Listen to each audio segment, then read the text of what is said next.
মানবতা বিরোধী অপরাধের মামলায় শেখ হাসিনা সহ ৩ জনের রায় ঘোষণা আজ। রাজধানী জুড়ে নেওয়া হয়েছে কঠোর নিরাপত্তা ব্যবস্থা। দূরপাল্লার সড়ক যোগাযোগের পরিস্থিতি জানাতে গাবতলী বাস টার্মিনাল থেকে সরাসরি যুক্ত হচ্ছেন সহকর্মী হাসিব পান্থ। পান্থ, দূরপাল্লার বাস চলাচলের কি খবর আছে আপনার কাছে? এছাড়া নিরাপত্তা ব্যবস্থার বিষয়ে কি তথ্য আছে আপনার কাছে জানাবেন আমাদের। শ্রাবন্তী, ধন্যবাদ। আমি অবস্থান করছি এখন গাবতলীতে। আগের লাইভে কিন্তু আমি দেখাচ্ছিলাম আসলে হাইকোর্টের যে নিরাপত্তার বিষয়টি সেটি।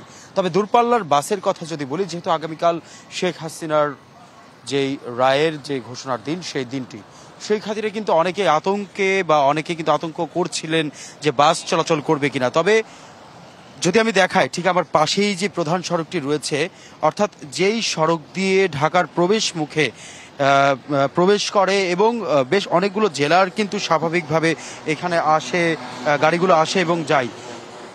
সাধারণত রাতের বেলায় বিশেষ করে অন্য যে দিনগুলোতে যেভাবে আসলে গাড়ি চলাচলগুলো করে, ঠিক আজও কিন্তু ঠিক একই পরিস্থিতি। তবে আইন শৃঙ্খলা রক্ষাকারী বাহিনী যারা আছে তারা থেকে কিছুক্ষণ পর পর টহল দিচ্ছে। বিশেষ করে পুলিশ, র্যাব, সেনাবাহিনী, বিজিবি, তারা সকলেই কিন্তু আসছে যেন কোনোভাবে কোনো নাশকতা এদিকে না হয়। যেহেতু গাবতলী বাস টার্মিনাল থেকে কিন্তু আসলে অনেক যাত্রী আসা যাওয়া করে। তবে আমরা এখানে আসার পরে সাধারণত রাতের বেলায় শ্রাবন্তী অনেক কম লোকই কিন্তু দেখা যায়। তো আমরা একজনকে পেয়েছি, আমরা কথা বলবো তার সাথে যে আসলে পরিস্থিতি কেমন দেখছেন বা স্বাভাবিক আছে কিনা সবকিছু। আমাদের আল্লাহর রহমতে আপনার গাবতলীতে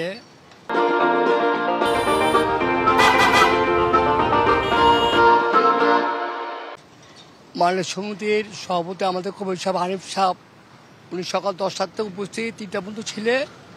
আল্লাহর রহমত আমাদের গাবতলী কোনো স্বাভাবিক।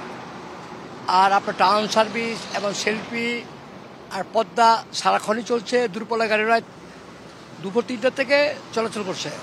এখানে আল্লাহর রহমতে কোনো সমস্যা নেই। আর আপনার আওয়ামী লীগন যেন আমার স্থানীয় ছেলে সকলে ফের চিনি, এখানে হয়তো কোনো গ্যাঞ্জাম নেই।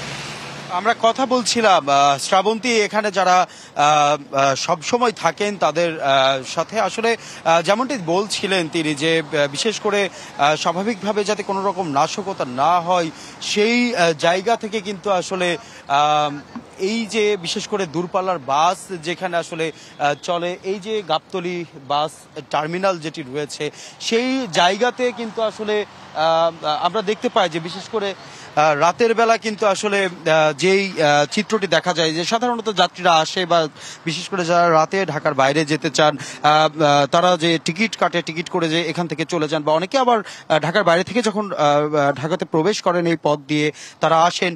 স্বাভাবিক নিয়মেই কিন্তু চলছে আসলে পরিবহনের যেই দূরপাল্লার বাসগুলো কিংবা এগুলো। তবে সব মিলিয়ে যদি বলতে হয় যে যেহেতু আগামীকাল মানবতা বিরোধী অপরাধের মামলায় শেখ হাসিনা সহ 3 জনকে কিন্তু এখানে কালকে একটি রায় ঘোষণা হবে, সেই খাতিরে কিন্তু আসলে আইন শৃঙ্খলা রক্ষাকারী বাহিনী যেমন রাজধানী জুড়েও নিরাপত্তা দিচ্ছে, তেমনটি কিন্তু আসলে ঢাকার বিশেষ করে প্রবেশ পথ কিংবা বাইরে যাওয়ার যে পথটি, সেই জায়গাগুলোতে কিন্তু তারা।